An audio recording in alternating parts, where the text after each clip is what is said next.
Greetings, everyone. You're tuned into our webinar, Improving Crew Wellbeing and Performance Through Connectivity, News and Entertainment, from our sponsors, KVH. Our guest speakers are Jamie Ayres, KVH's Global Content Advisor, Tom Herbert, Idwal's Key Account Manager of Asia and Crew Welfare Advocate, and Ben Bailey, Mission to Seafarers Director of Programme. If you have any questions for them, please leave them in the Q&A section and they'll be answered following the presentation. And here's our host, founding editor of Digital Ship, Carl Jeffrey, to start the talk. Over to you, Carl. So we're hearing that crew expectations for connectivity, news and entertainment are changing massively. So we've got the digital native generation coming on board ships to work, and many ships today have got high bandwidth, low Earth orbiting satellite communication systems. But we also hear that crew are being promised the same connectivity standards they get at home. And when they get on a ship, they find that's not what they get. So the latest Seafarer Happiness Index, that's a quarterly survey of how happy crew are with various things, reported that the seafarer satisfaction with contact with families is actually declining slightly. So to look at it a bit more, a ship could get a terabyte a month, so that sounds like a lot, but if half of that is for crew personal use and you've got 20 crew on board, that's 800 megabytes per person per day, and that soon gets used up in video calls and watching video programs. We're also hearing that shipping companies are getting concerned with the amount of time crew spend watching TV on their phones, and they think it might be better if crew watch the TV in social areas. And we're starting to get concerns about inappropriate use of the internet by crew on board. So first today, we're going to hear from Jamie Ayres. He's Global Content Advisor with the communications company KVH, joining us from Liverpool in the UK. KVH is a system which will download popular TV shows from 25 countries seafarers come from. They send it to the vessel once and everybody can watch it in the social areas. And second, we're going to hear from Tom Herbert. He's Key Account Manager for Asia with Idwal. They run the world's largest ship inspection program. And one of the things their inspectors look for is how well the company is providing for its seafarers. So you get objective data about crew well-being. He's joining us from Singapore. And third, we're going to hear from Bill Bailey, who's Director of Programme with the Missions to Seafarers based in Manchester, UK. He leads their work on the Seafarers Happiness Index. That's a quarterly survey of seafarers, and he's going to give us an update on what seafarers are saying. So we're going to have 3 presentations of about 10 minutes each, and you can put questions in the Q&A box at any time, and we'll either take them during the talks or at the end. And I'd like to invite Jamie to start his talk.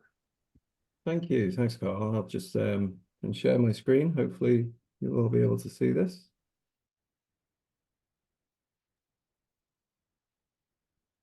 You see that okay? Yep, good. Brilliant. All right. So thanks, Carl. But first off, I'd like to say a big thank you to you, Carl, and Digital Ship for the opportunity to speak today about an issue that's something of a passion of mine. Thanks also to the attendees for giving us some of their valuable time today. I hope this will be an interesting and useful take on the current state of play when it comes to connectivity, crew wellbeing services, and some of the latest technological developments in that area. I'll just try and... Okay, you can see my next slide. So for a bit of background, I started my career in maritime, providing ships with news from home back in 2001. That's nearly a quarter of a century ago, which makes me feel really old. Back in those days, most vessels were using Inmarsat A, or if they were really lucky, Inmarsat B, which boasted speeds of around 9.6 kilobits per second. So that's kilobits, by the way, not megabits. So text-based A4 news digests were about the limit of what you could provide for crew via satellite. So by 2010, KVH, the company I work for today, acquired Wallport, who have been providing licensed movies and TV shows for crew entertainment purposes as far back as 1953, believe it or not. So they were delivered to ships physically, first on cinereel, you know, in those big metal cylinders. I wasn't involved back then, by the way, just in case anyone's wondering. And since then, we've embraced pretty much every new technology in each era, from VHS through DVDs and then onto hard drives, in order to deliver the best recreational content to hardworking seafarers. So in around 2015, we were the first company, I believe, to offer a fully fledged TV on demand system for commercial ships, where all the content was transferred over the air. That service is called KVH Link, which I'll go into a little more detail about later.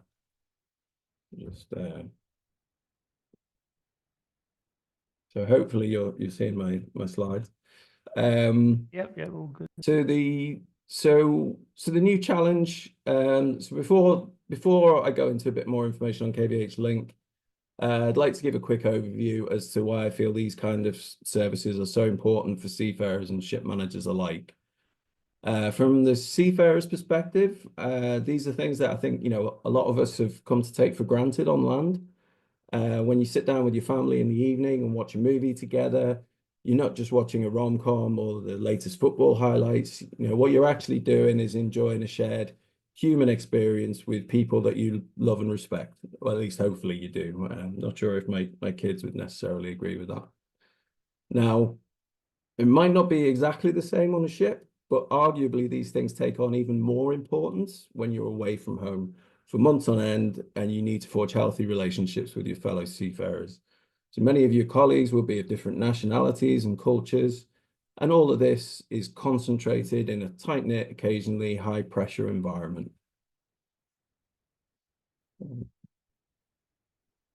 Okay.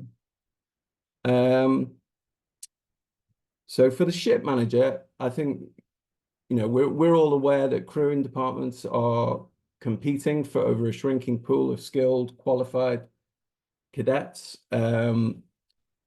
So every company is looking for something that sets them apart in terms of better recruitment and retention. More importantly, as every good ship manager knows, a happy and well-motivated crew is the lifeblood of a ship. So it's really in everyone's interest to provide meaningful recreational services for seafarers. So the benefits, they're huge and they apply to all parties. So I think I skipped a slide there. Yeah.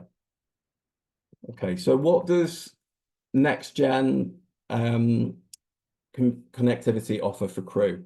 So unless you've been living under a rock for the last couple of years, you'll probably know of the Starlink service. But there's also OneWeb's maritime solution, and there'll be one or two other LEO or low Earth orbit services following in the next sort of few years. And what I'd really like to do here is take a bit of a deep dive into the impact of these new high-speed services on crew well-being, now that we're a couple of years into its wide proliferation on ships. So given the huge expectations that often accompany it, I want to look at whether it really is the silver bullet for crew well-being that many, including myself, thought it would be. I also want to look at, how you can best optimize these LEO solutions to get as close as possible to matching those big expectations. So I don't think anyone could argue that kind of Starlink and other LEO solutions aren't something of a game changer when it comes to connectivity on ships. I think it's around 10 times faster and 10 times cheaper than anything that preceded it in terms of price per gigabyte and hardware, etc. But what does this actually mean for crew?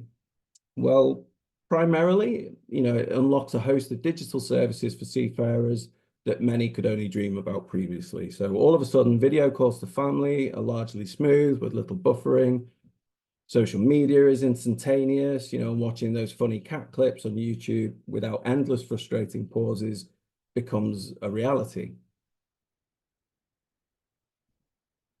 So that's just progress, right? I don't think that can be overlooked. However, and Carl touched upon this in his intro, we're actually seeing reports of a slight decline in terms of crew satisfaction with onboard connectivity, where you might have expected to see it jump up in light of these technological advances.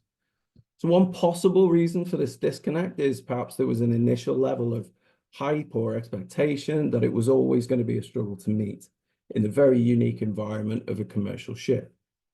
So, just to give one example of that, let's ponder the example of a vessel that has just installed its kind of shiny new LEO receiver and has access to a 1 terabyte plan, for argument's sake. In shipping circles, 1 terabyte is a massive, of course, but all that extra speed means that you burn through that data far more quickly. We know from studies that, your average household of 4 people plus 1 cat or dog, perhaps, consume around 600 gigabytes of data per month.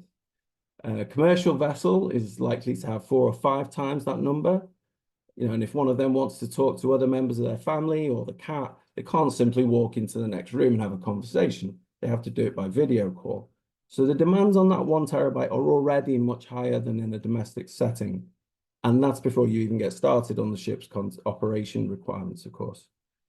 So as a result, I think we're seeing, IT departments are having to limit each crew member's usage to between, maybe 1 or 2 gigabytes per day.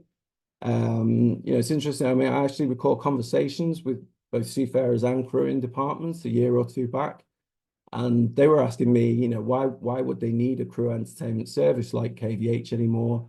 Perhaps they'd heard whisperings from the IT department. They were about to roll out this super fast new SATCOM solution. Ergo, that would mean that every crew member would suddenly have access to their personal streaming services like Netflix, Amazon Prime, or Hotstar exactly as they would at home. And I even, admit to worrying a bit myself initially. But since then, the number of vessels subscribing to our service has actually increased by about 3-fold. Because in reality, the kind of data allocation we're seeing, well, it's perfect for doing a few video calls and a bit of web surfing. But I would conjecture that the vast majority of seafarers are still a long way from being able to stream their favorite movies as they would on land. They're really in a kind of similar position they were a few years ago in that respect. One other thing to bear in mind is that these streaming platforms are domestic services, which allow you to access content via a single IP address per subscription.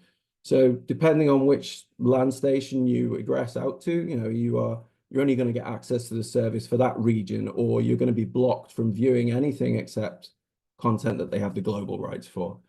In addition to this, a commercial vessel is a place of business. So a domestic viewing license isn't appropriate for use at sea.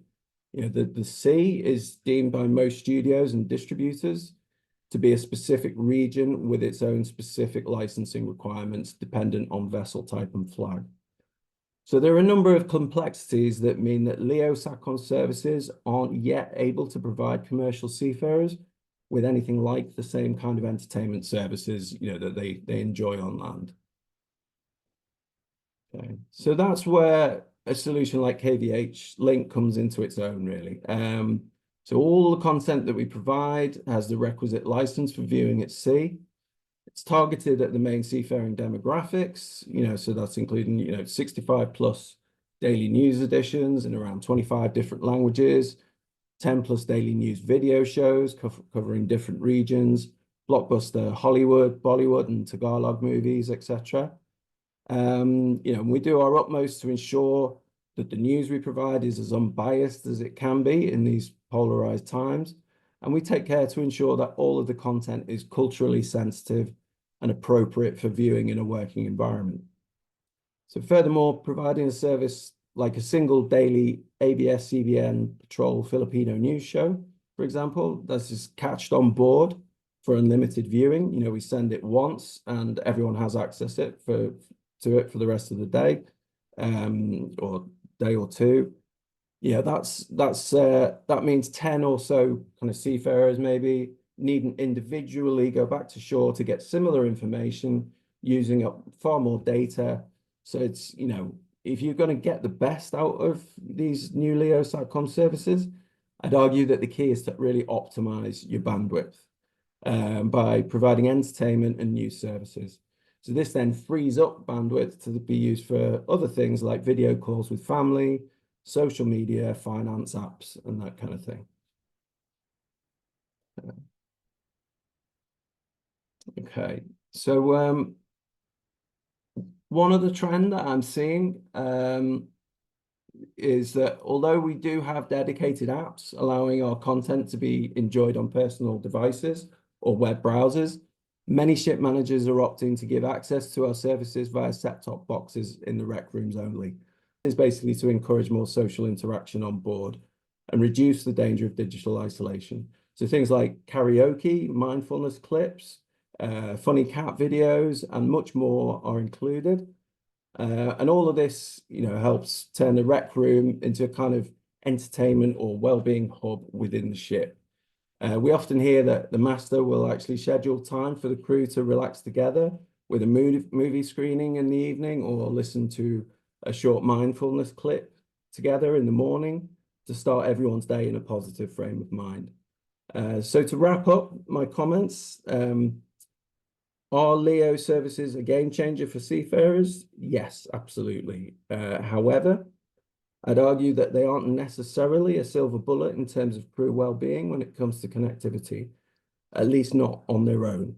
Other complementary services still need to be provided if we're going to get closer to meeting the expectations that have been raised so high.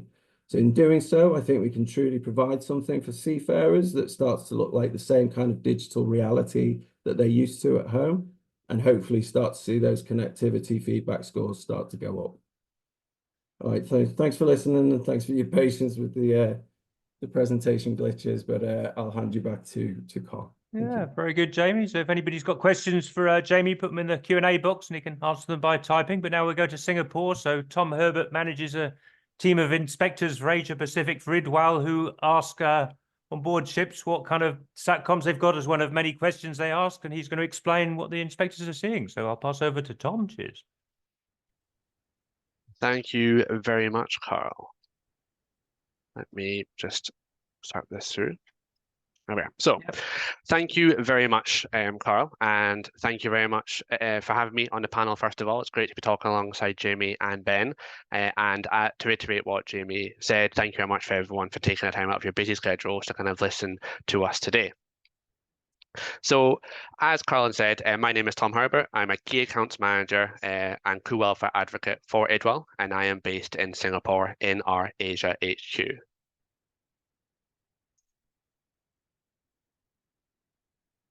So what I'm going to talk about today is a brief summary of the Idwal inspection process and how we are ultimately gathering data from our inspections with kind of a focus on our crew welfare data, our social impact score, as well as some deep dives into the Wi-Fi approach.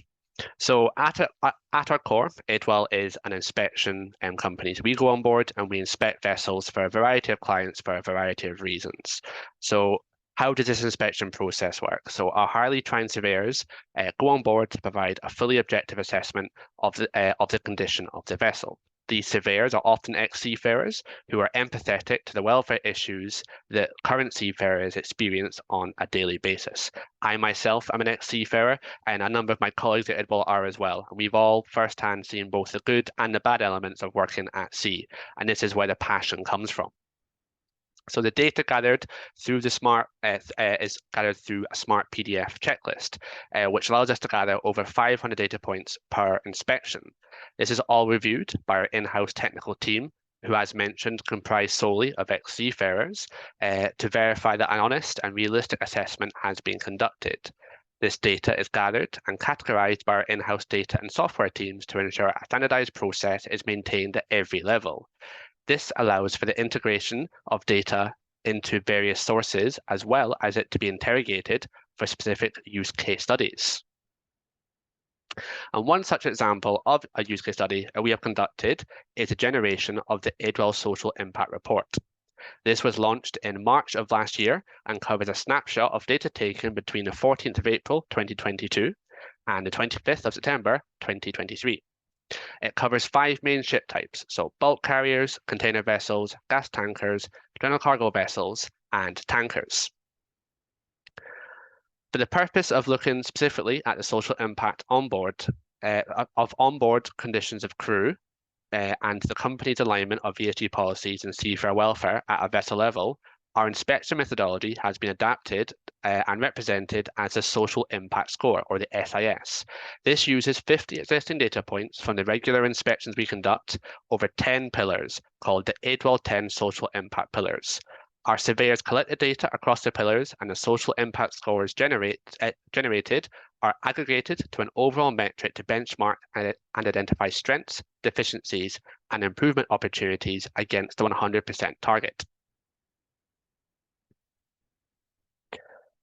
So having assessed a range of company sustainability reports, we've categorized the Idwal 10 social impact pillars as administration, comfort, connectivity, culture, facilities, health and wellbeing, management, recreation, seafarer development, and workload. This framework encapsulates legal compliance, living quality, diversity, workload, balance, and growth opportunities. So let's take a deeper dive into what this report is showing us. So the overall average across the range of vessels we inspected in the set time period was an Idwal social impact score of 72.4. This represents a cumulative assessment of social impact within the maritime industry taken from our ship inspections. A gap from perfection of 27.6 means there is still much room for improvement in addressing these social impact factors. So this report highlights both the good and the bad, with our highest scoring ship being a Supermax bulk carrier, which was finished flagged in DNV, which scored 87.7. And the lowest scoring ship was a general cargo vessel, Mongolian flagged, and classed with a non-IAC society PMDS, and that scored 34.7. What we can see here are the social impact scores at a pillar level, and both connectivity and recreation stand out as low scores. And given the topic of conversation, let's look a bit further into connectivity. So this pillar addresses the provision of Wi-Fi and internet speed on board, highlighting the demand for good, cost-effective Wi-Fi access for seafarers. This reflects the importance of connectivity for crew members to stay in touch with their loved ones and access essential information while at sea.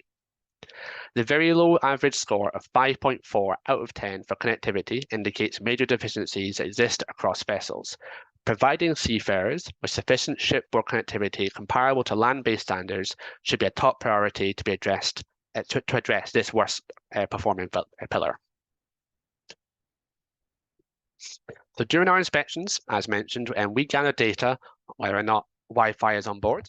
Excuse me. Is it free or paid to access? Is there a data limit on any provided Wi-Fi, as well as what the average internet speeds are, with the shown graphs reflecting the results of this data for the SAS report during the set time period. The 12.5% of vessels offering unlimited free internet is encouraging, showing it is possible to provide this essential amenity. However, any positive news must be tempered with the fact that an alarming 13% of ships in this reporting period had no internet access at all, which I'm sure we can all agree is extremely disappointing. In terms of internet speed, over 50% of vessels reported it to be average.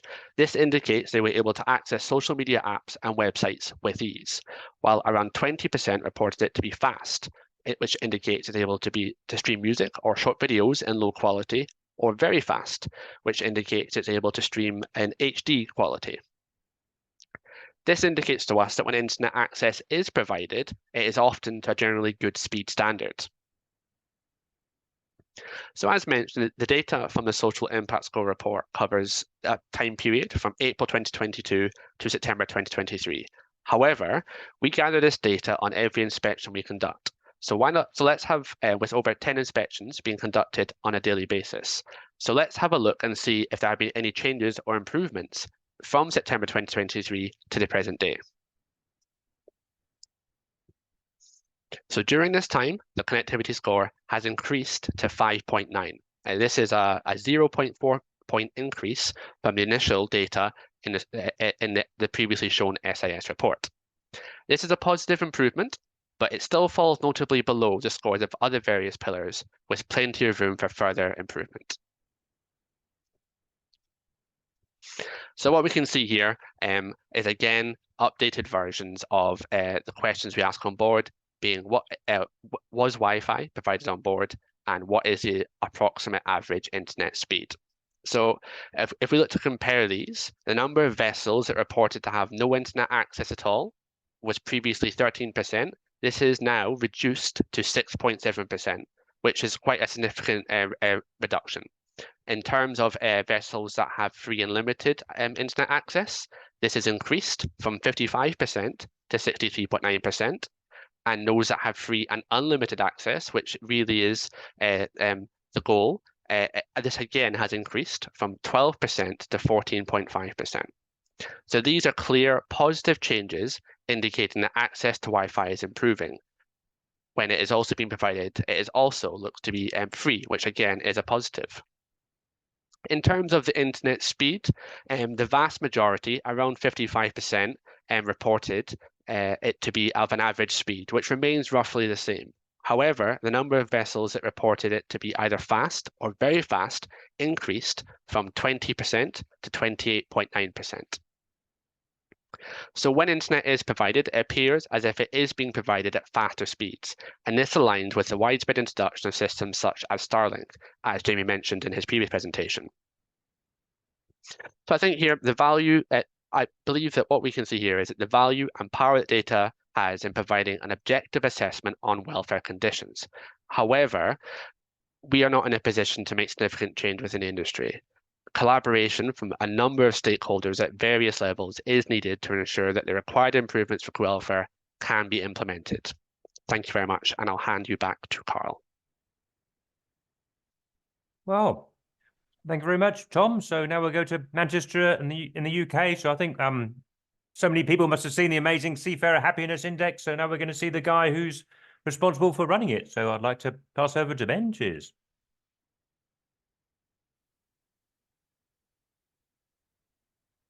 Thank you very much indeed. I hope that you can see all of this. Yeah. Just bear with me a second. Whether you can see me or not remains to be seen, but many of you don't need to do that. Right, fine. Well, hello to you all, wherever you are in the world. It's an absolute pleasure to be with you today to talk a little bit about the work of the Seafarers Happiness Index.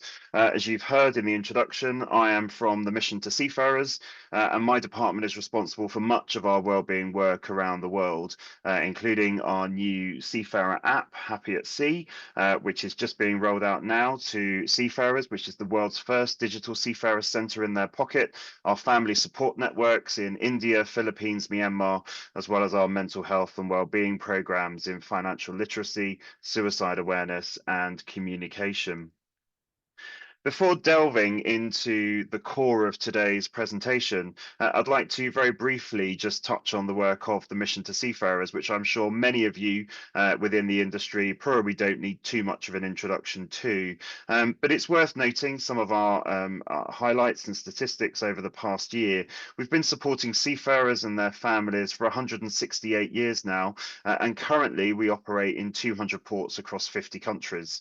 Recently, we have expanded into new territories, operating a new port welfare facility in Indonesia and extending our presence across 6 new locations in the United States, particularly in the states of California, Texas, and Florida.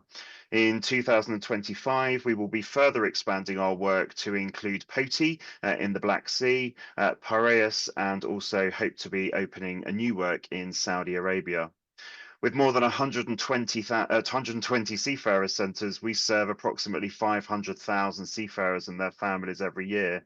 And at the heart of our work, however, are those ship visits, of which we made around 43,000 ship welfare visits in 2023. Our welfare teams, as many of you will know, provide seafarers with essential services such as communication, transportation, and access to recreational facilities. And so it's against that vast backdrop of welfare work that I want to draw out 4 key trends from the Seafarers Happiness Index with insights into what the industry needs to consider and potentially address. But what is the Seafarers Happiness Index? Well, this very short animation hopefully will set out our stall.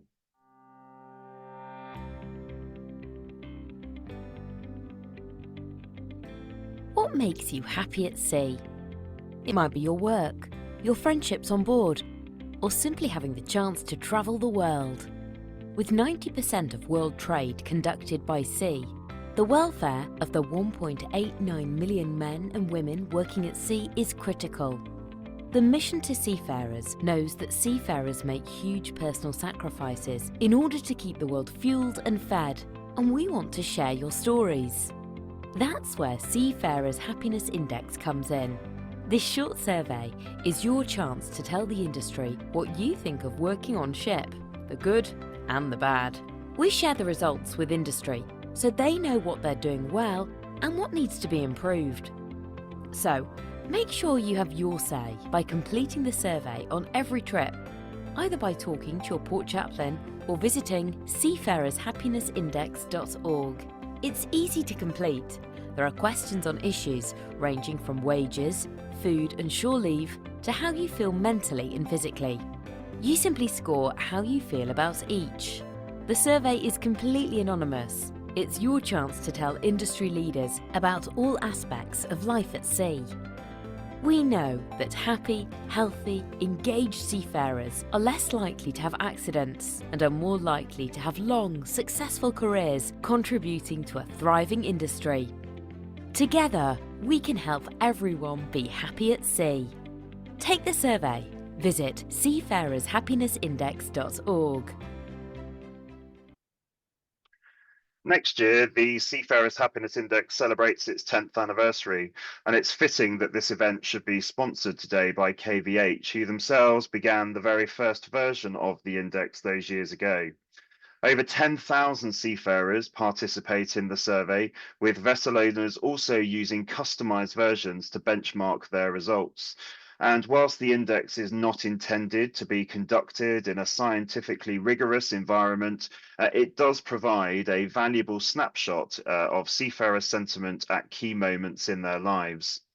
Think of the index as a maritime version of Maslow's hierarchy of need. Each category reflects different aspects of seafarers' lives, coming together to highlight what makes life at sea fulfilling.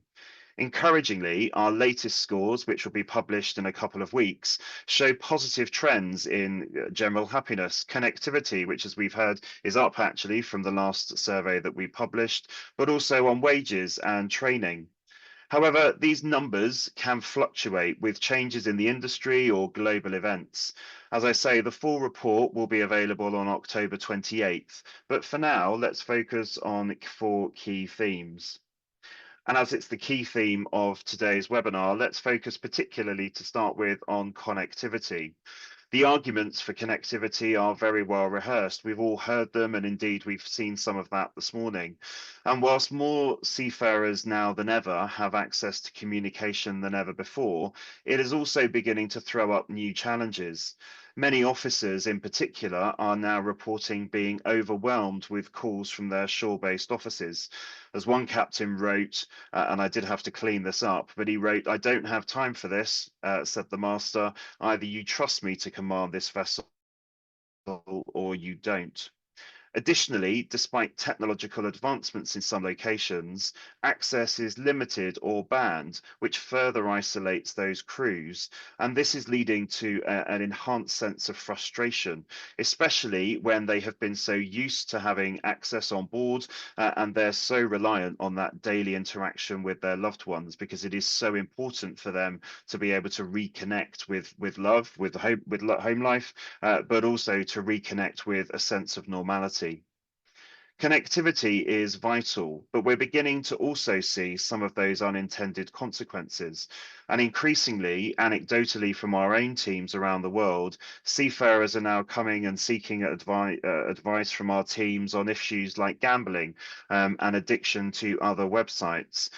And as I say, it's not for me to say what people should or shouldn't be doing if they have access on board and what websites they want to visit. But I think it does raise very important questions for companies about responsible internet usage policies, just like there are for those of us who work on land. For those of you who've been to sea, the sense of isolation is well known, and that's why so many of them, so many seafarers are so reliant on data to be able to connect with home. Despite advancements in technology, seafarers tell us that they still feel very lonely and that it remains a persistent issue, driven by minimum crewing, heavy workloads, and indeed limited social interaction, which is why seeing some of the products and services that are on offer today and that are being made available to more and more vessels is so important, because it's really crucial that we find ways for seafarers to get together, to bond with each other and to build community whilst on board. As one respondent to our index recently shared, "I've worked at sea for over 15 years, but I have never felt more alone than I do now." Conversely, in the latest index, which we will be publishing, those seafarers transiting high-risk environments, they have been able to develop much stronger onboard relationships.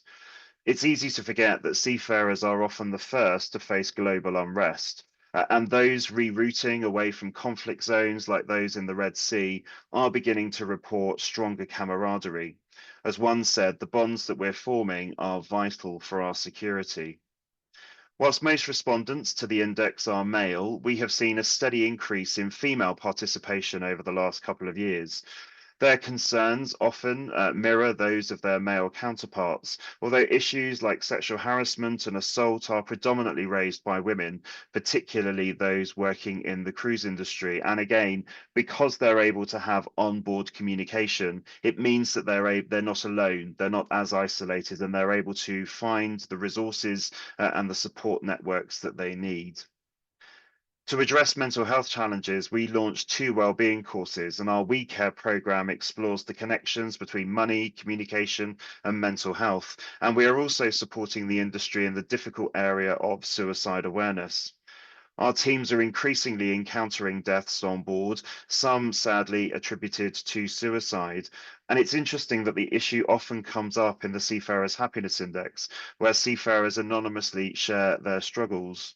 And so whilst it's heartening on the one hand that we're seeing a space where seafarers feel comfortable to be able to raise their concerns, it's crucial that the industry have strong networks in place to ensure that support is there for those seafarers.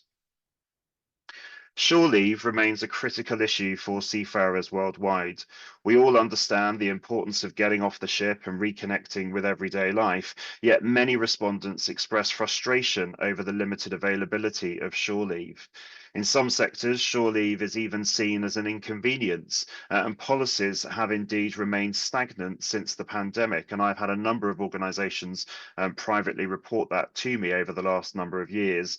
And of course, for all of us, we must recognise that that situation cannot continue. It's absolutely great that they are not as isolated when they're on board, because they will have access to a growing sense of faster Wi-Fi.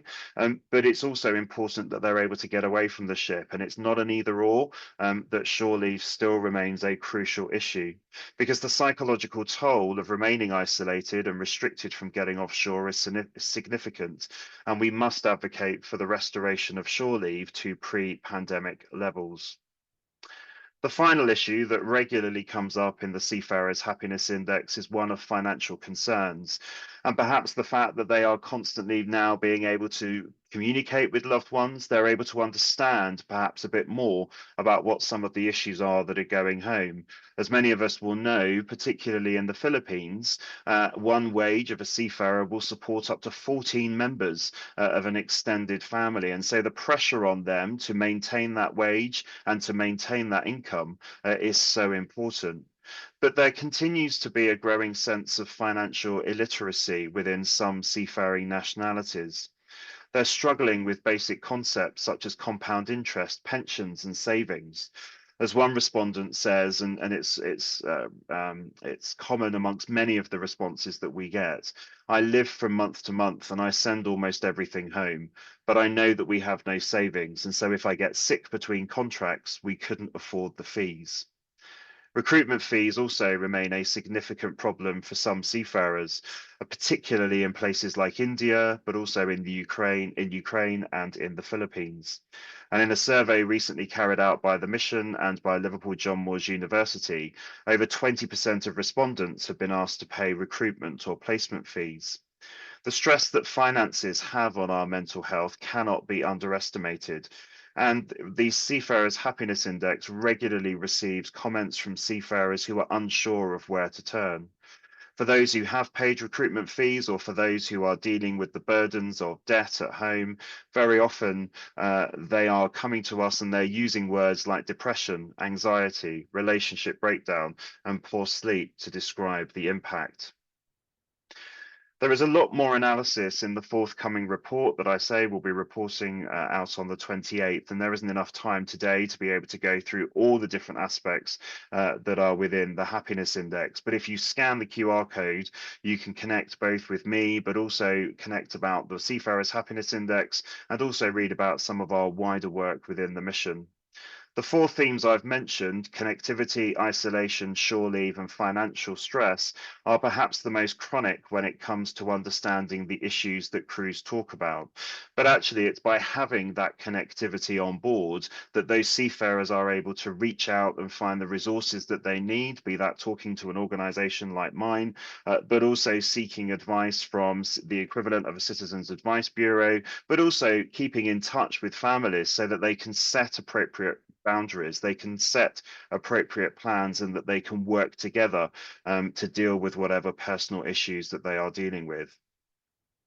What I would say, though, is that despite the challenges which regularly are reported within the Seafarers Happiness Index, the picture that we will be reporting on the 28th is overwhelmingly broadly positive, particularly when welfare interventions are prioritised. And I think if you're a company that is able to ensure that you have these specific LEO networks in place, where seafarers are actually able to have good quality broadband, where they can get in touch with their loved ones and where they can access their social needs, it does actually make a tangible difference to the happiness and the well-being of those on board.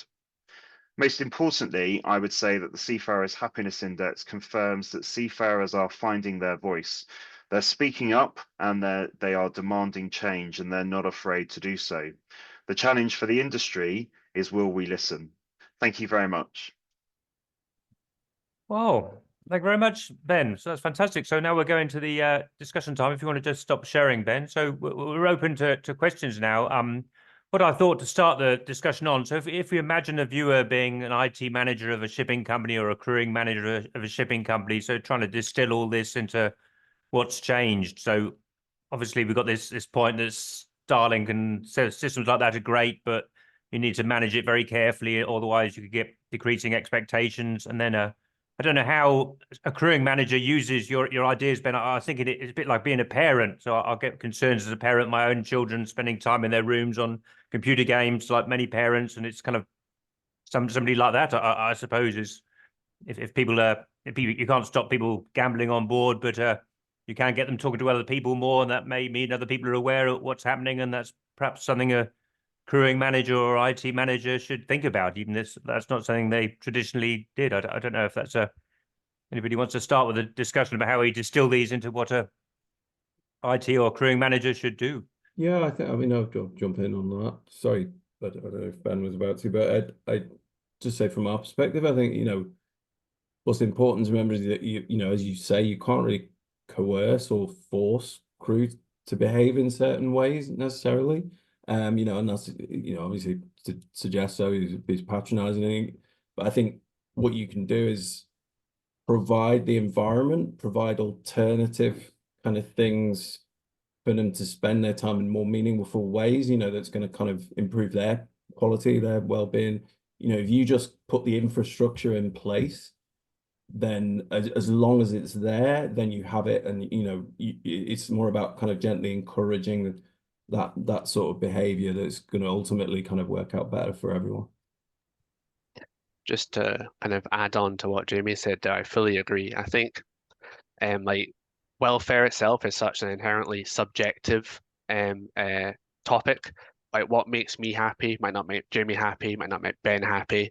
Everyone has their own view of what is happy. Some people might find being online happy. Some people might not enjoy it. They might prefer to go to the gym. So just to kind of touch on some of the data points that we have pulled from the social impact score, some interesting points. And I think one that's kind of come up a few times in both Ben and Jamie's presentations was the fact that we are seeing there is this concern that seafarers are spending more time in their cabins. And that may be the case. But just to give you a few data points. So when we go on board and we ask about the conditions of the cabins and the amenities in those cabins, simple things you'd expect, such as carpets on the floor, maybe a television inside there, maybe a fridge, or even an ensuite cabin. So if for example, 40% of the vessels we inspect don't have ensuite facilities. They have communal showers. And that in itself becomes a significant issue when we go down the route of diversity and inclusion within the industry, which is a separate topic entirely. 90% don't have any carpets on the flooring or access to a fridge. 98% don't even have a television in there.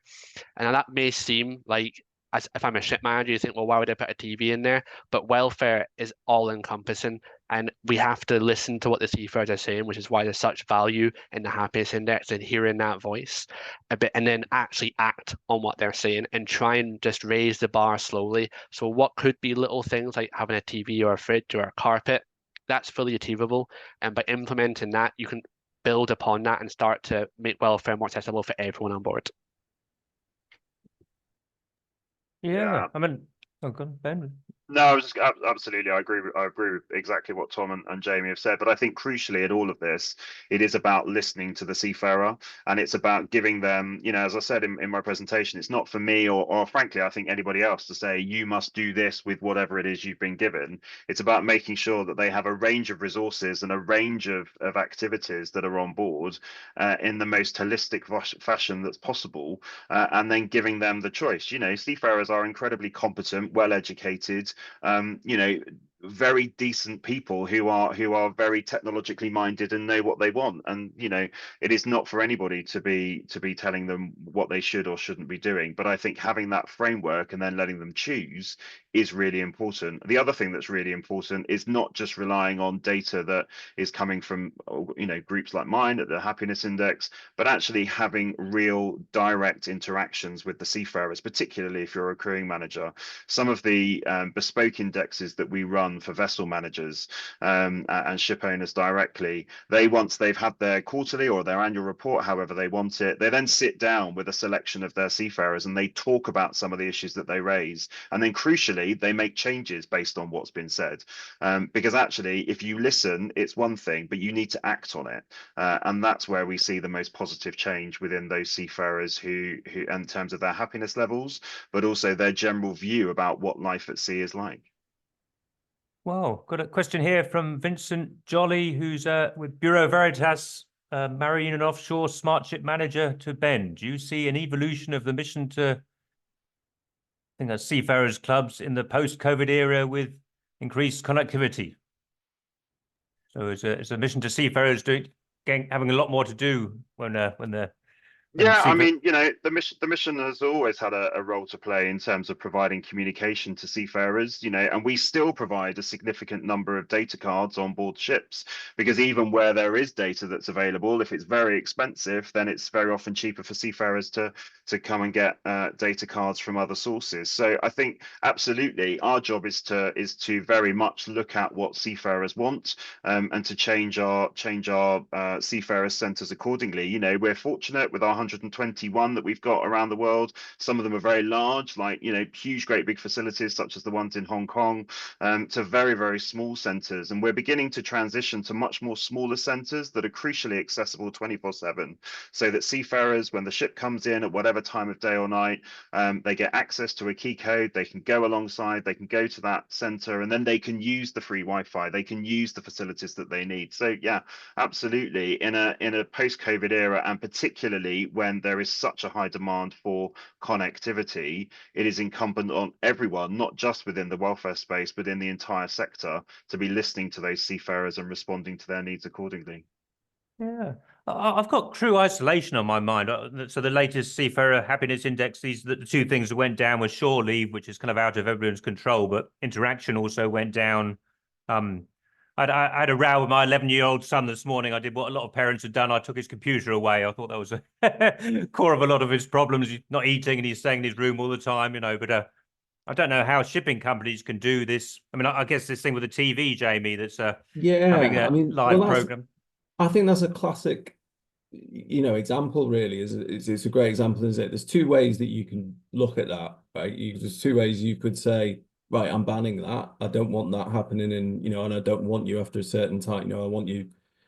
Or you can say, well, we're not going to put any restrictions on what you do. However, there is, you know, in your rec room, you've got this fantastic hub. You know, all the other guys are going there. Everyone's going to get together. Everyone's going to do this. You know, this positive experience that they're all going to, you know, get together and enjoy. You know, it's there. If you want to do it, do it. If not, you know, who am I to say, you know, what you should do in your free time? So it's, you know, it's just about kind of having that positive alternative there, you know, and trying to sort of encourage it's, you know, carrot rather than stick, if that makes sense. Yeah. I would fully agree with what Jamie said there. It is like and as Ben's kind of highlighted, I mean, the seafarers that work at sea today, the training they go through, the hours they go through, the skill set and knowledge they have is phenomenal. So if they're being trusted to navigate billions of dollars worth of vessel and cargo and the lives of other seafarers as a captain, surely we can trust them to make their own decisions on what they want to do in their free time. I think there has to be that back and forth. But I also think that another element, and I can give a personal example from my time at sea here, is ensuring that those facilities are nice to be in.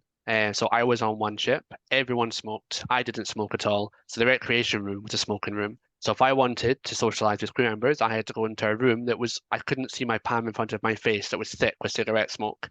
So obviously that is one of the unique challenges of being at sea, but that isn't really acceptable in a work office environment. So why should it be acceptable on board a ship? There has to be that equality throughout. So I think it's a combination of trusting the seafarers, because they are intelligent, well-trained, and very responsible individuals, but also ensuring the environment around them supports them to have more than just one decision.